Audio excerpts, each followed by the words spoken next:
Hello and welcome to BBC Newsline.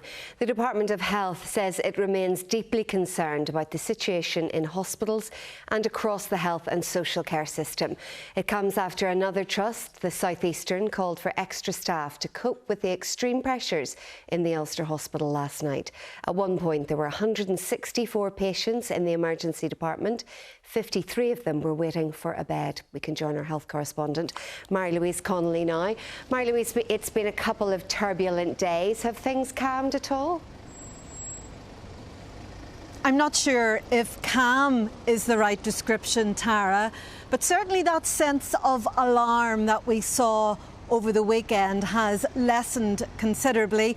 As you can see behind me here at the Ulster Hospital, departments are really still under pressure, extreme pressure inside. And the problem is there's just far too many frail, elderly, very sick people who require care that's timely and dignified, but there aren't enough beds. These are the latest figures. 87 patients are fit for discharge inside, with an additional 54 people requiring those beds. But as I've been hearing, there is a crisis in community care as well.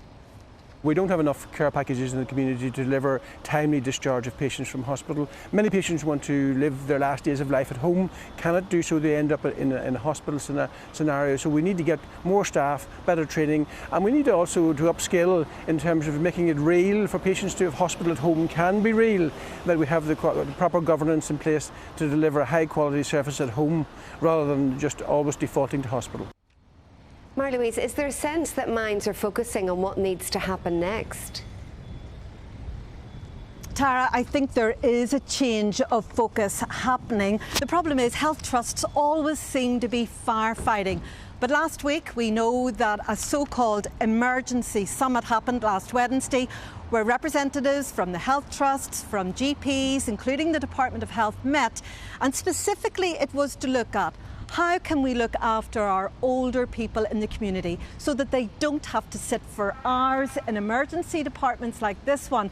And as we reported last night, where an elder lady died waiting on a hospital trolley in the Royal Belfast Hospital, they're trying to move away from those types of risky situations. We'll have a lot more on the programme on that tonight, but as we can see, these solutions cannot be found quickly enough. Mary-Louise, thank you. Now, a 34-year-old man from Dublin has appeared in court, charged in connection with a protest at an event by a fringe political group in Fermanagh at the weekend. Here's our South West reporter, Julian Fowler. Daniel Comerford, who's 34, from McKillum Heights in Dublin, is accused of having a hammer as an offensive weapon and causing criminal damage to a glass door at the Lochern Resort on Sunday. He's further accused of attempting to cause grievous bodily harm to a man and a fray.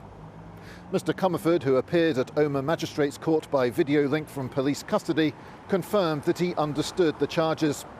A defence solicitor indicated he'd be making an application for bail at Dungannon Court on Friday, and Mr Comerford was remanded in custody. Julian Fowler, BBC Newsline, Omagh.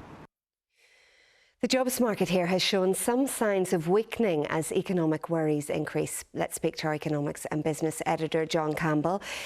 What are these signs of weakening, John? Well, we should say that our jobs market has had a pretty strong recovery from the pandemic. Not a complete recovery, but a good one nonetheless. But in the last couple of months, there are some signs that that recovery may be slowing down. So if we look firstly at claimant count unemployment, the number of people claiming unemployment benefits, that has been creeping up. So for the last couple of months, since September, about 35,600 people claiming those benefits. In October, it had ticked up to 36,100. And if we look at the overall unemployment rate, that now stands at 3%, and that's gone up just a fraction as well. But we shouldn't overstate this. No, certainly not. 3% unemployment is still very, very low by historic standards. And there was some other data out today suggesting that companies were still continuing to recruit in October. Payrolls are standing at record levels. And in fact, if you speak to many businesses, their problem is that they cannot find enough people to either grow their business or just to maintain their business at their current levels. And John, what's happening with pay? Well, the latest figures would suggest that for a typical worker in Northern Ireland, they have seen their pay rise by something like 6% over the last year. In normal times, that would be great. That would be superb pay growth.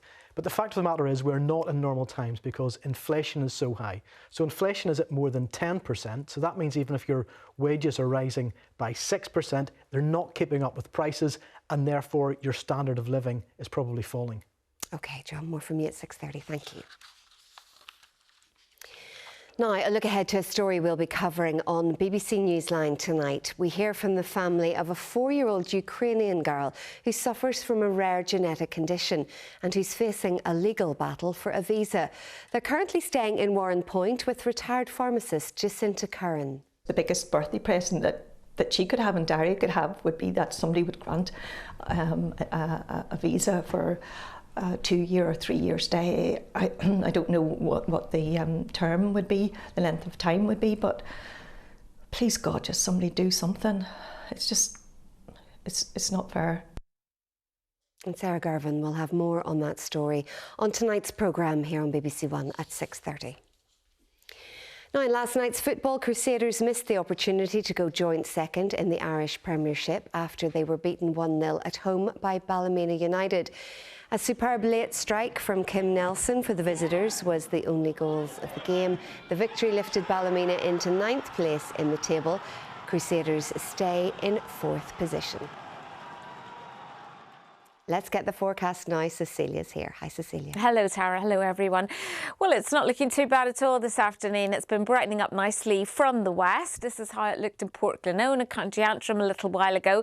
So some nice areas of blue skies, some sunshine and fairly light winds. Showers will be extremely isolated and most places will stay dry. Temperatures between 9 and 11 degrees. That might seem a little bit low compared to last week, but it is bang on average. It will be a bit cool in places tonight. There'll be some clear skies around, but there'll also be some showers drifting northwards, particularly in southern counties and also eastern counties. And these ones could well be on the sharp side by the end of the night. Temperatures on 1 or 2 spots could drop to maybe 1 or 2 degrees.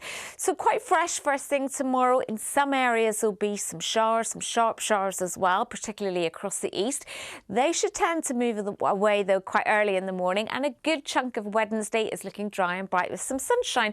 Temperatures perhaps just a little bit lower than today. There is some unsettled weather brewing, though, for Wednesday night and Thursday, this area of low pressure. But it looks as though the bulk of the wet and windy weather will be to the east of us across Britain. But some rain is likely on Thursday, and I think eastern counties will have some prolonged spells of rain, whereas further west, you might get away with just a few showers. Things will generally turn drier and brighter with some sunshine, though, on Friday, so not too bad a day then.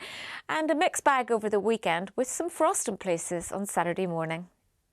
Cecilia, thank you. Now time for a signed news summary with Paula Clark. The Department of Health says it remains deeply concerned about the situation in hospitals and across the health and social care system. The South Eastern Trust called for extra staff to cope with extreme pressures in the Ulster Hospital last night. At one point, there were 164 patients in the emergency department. 53 of them were waiting for a hospital bed. A 34-year-old man from Dublin has appeared in court, charged in connection with a protest at an event by a fringe political group in Fermanagh at the weekend. Daniel Comerford is accused of a number of offences linked to a confrontation at the Lough Erne resort. He was remanded into custody.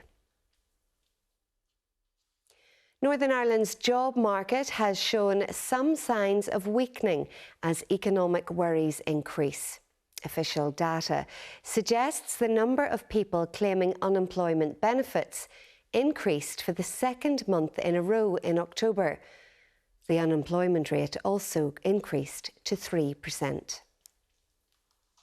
On tonight's BBC Newsline, we will hear from the family of a 4-year-old Ukrainian girl who suffers from a rare genetic disorder and who's facing a legal battle for a visa. They're currently living in Warrenpoint with retired pharmacist Jacinta Curran, who met them on the Polish border in March. That's it for now. BBC Newsline will be back at 6:30. Bye-bye.